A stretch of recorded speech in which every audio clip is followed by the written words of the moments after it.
Jadi alhamdulillah. A'udzubillahi minasyaitonirrajim. Bismillahirrahmanirrahim. Wa'tasimu bihablillahi jami'au wa la tafarraqu. Shadaqallahul azim. Hendaklah kamu berjamaah, jangan berpecah. Nah, itu intinya. Jadi kita harus satu. Macam Nabi, sebenarnya Nabi satu kan? Nah, macam kita Nabi, kita da'i. Allahu Rabbi. Jadi kita berbeda-beda nih sebenarnya indah. Macam satu taman bunga, kebun bunga, ada bunga melati, ada bunga mawar, berduri, ada banyak macam bunga. Berbeda-beda. Jadi satu kebun yang indah. Beda, tapi disebut kebun yang indah. Kan gitu. Begitu juga Nabi beda-beda. Nabi Yusuf, Allah beri kegantengan. Masya Allah, ganteng sekali. Perempuan dia melihatnya tebius. Apel dipotong-potong, tidak sadar tangannya, luka-luka. Terbius dengan kecantikan Nabi Yusuf. Allah beri Nabi Ibrahim bebas dari api, tidak terbakar. Beda. Allah beri Nabi Daud koreng-korengan, ya kan, sakit-sakitan, tapi beda. Nah, inilah mukjizat namanya. Nah, Allah beri Nabi Muhammad Al-Quran, ya kan? Nah, sebenarnya tidak ada nabi yang sama. Tidak ada nabi yang sama. Nabi Musa diberi kelebihan tongkat, bisa jadi ular. Tapi Allah katakan mereka semua sukses. Diberi gelar alaihissalam. Selamat atasnya. Alaihissalam, selamat atas Nabi Muhammad Sallallahu Alaihi Wasallam. Jadi beda-beda. Begitu juga kita nih beda semua. Ada Pak Haji kan? Ada penjudi, enggak ke? Nah, ada ustadz, ada yang murtad, beda-beda kita. Tapi tujuan kita satu, yaitu Allah. Bagaimana Pak Haji taat kepada Allah, ustadz taat kepada Allah, bagaimana pencuri taat kepada Allah. Nanti pencurinya jadi hilang. Kalau dia taat pada Allah kan, mungkin profesinya dia kelaparan, apa wajar kalau dicuri kan, enggak? Nah, tapi Allah Subhanahu Wa Taala inginkan kita ini semuanya masuk surga. Jadi kita beda-beda itu indah. Ada Salafi, ada Muhammadiyah, ada NU, ada Tabligh, beda-beda, enggak apa-apa. Penting kita ibaratnya hanya wadah ya. Wadah, tapi tujuan sama. Tujuan sama. Mencari ridho Allah. Dan enggak boleh Nabi Musa marahi Nabi Isa. Nabi Musa nak marahi Nabi Ibrahim, enggak bisa. Nyalahkan Nabi Ibrahim, kau enggak bisa, tongkatmu enggak bisa jadi ular. Kata Nabi Ibrahim, aku bebas dari api, diberi Allah kelebihan. Jadi semua kita tuh diberi kelebihan. Salafi diberi kelebihan, Tabligh diberi kelebihan, enggak ke? Muhammadiyah, NU diberi kelebihan semua. Jadi kita wa'tasimu bihablillahi jami'an wa la tafarraqu. Kita harus bersatu. Jangan kita berpecah-pecah.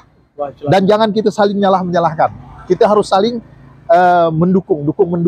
Positive thinking. Harus saling kebaikan-kebaikan. Macam kita di Masjidil Haram, di Mekah. Begitu tawaf semua hilang Salafi, hilang Tabligh, hilang Muhammadiyah. La ilaha illallah, la ilaha labbaik Allahumma labbaik.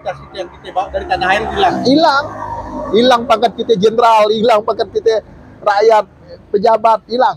Jadi satu bendera. La ilaha illallah Muhammadur Rasulullah. Nah, inilah kelebihan kita sebagai orang Islam. Itulah tadi Allah Subhanahu Wa Taala inginkan kita satu. Nah, kalau kita menyalahkan, itulah orang yang salah. Yang menyalahkan itulah yang salah. Yang benar tuh orang yang selalu jual beli kebaikan. Kita ini kan jual beli kebaikan. Saya jual kebaikan. Nah, Pak Haji Asbu beli kebaikan saya. Begitu juga Pak Haji Asbu jual kebaikan dengan saya beli juga. Jadi kalau udah begitu aman dunia. Aman dunia. Nah, inilah ciri-ciri orang beriman yang calon masuk surga. Karena di surga satu, enggak ada lagi Salafi, enggak ada lagi Tabligh, enggak ada lagi Muhammadiyah, enggak ada. Di surga enggak ada lagi. Enggak ada lagi pakai kunut, enggak ada.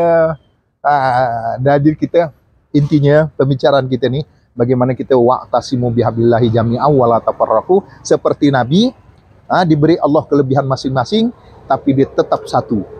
Nah, begitu dia sholat, Imamul Anbiya Rasulullah Shallallahu Alaihi Wasallam, di belakangnya Rasulullah jadi imam, di belakangnya Nabi Muhammad, Nabi Ibrahim, Nabi Ismail, Ishak, Yakub, Yusuf, Ayub. Waktu di Masjidil Aqsa, waktu Isra Mi'raj. Waktu di Masjid Al-Aqsa Rasulullah jadi Belum berangkat. Imamul Anbiya, imam para nabi. Nggak ada dinyalahkan Ibrahim, kau salah. Ngapain kau nak miare tongkatnya kayak Nabi Musa? Daan. Yang Nabi Ibrahim menyalahkan, Nabi Nuh, ngapain kau ndak ndak mau api, ngapain lalu kau dimakan oleh ikan hiu kan? Nggak nyalahan ya.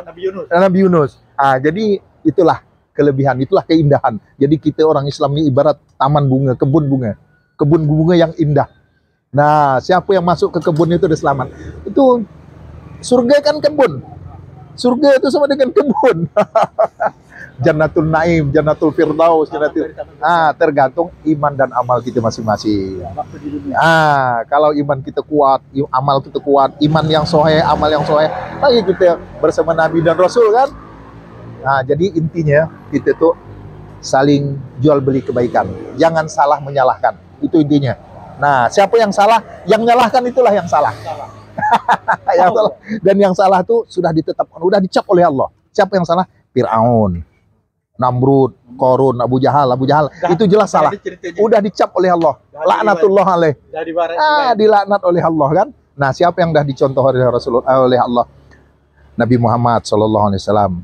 Nabi Umar bin Khattab radhiyallahu an, Abu Bakar Siddiq radhiyallahu an, Ali bin Abi Thalib radhiyallahu itu yang kita contoh. Ya nak? Itu yang kita contoh. Jadi demikian kita ngopi gitu ya. Sambil kita makan sate itu, sate kambing. Mudah-mudahan ada hikmahnya dan saya yakin pasti ada hikmahnya. Dan satu sekali wa'tasimu bihablillahi jami'an wa la tafarraqu. Hendaklah kita berjamaah. Salat berjamaah, baca Quran berjamaah, silaturahmi berjamaah. Ya nak? Dan kita jangan berpecah-pecah. Ya kan? Begitulah kita. Ada yang suka makan sate, ada yang suka makan sop kambing, ada yang suka makan bubur, ada yang suka makan nasi biryani. Silakan. Yang penting makannya nyaman. Selera.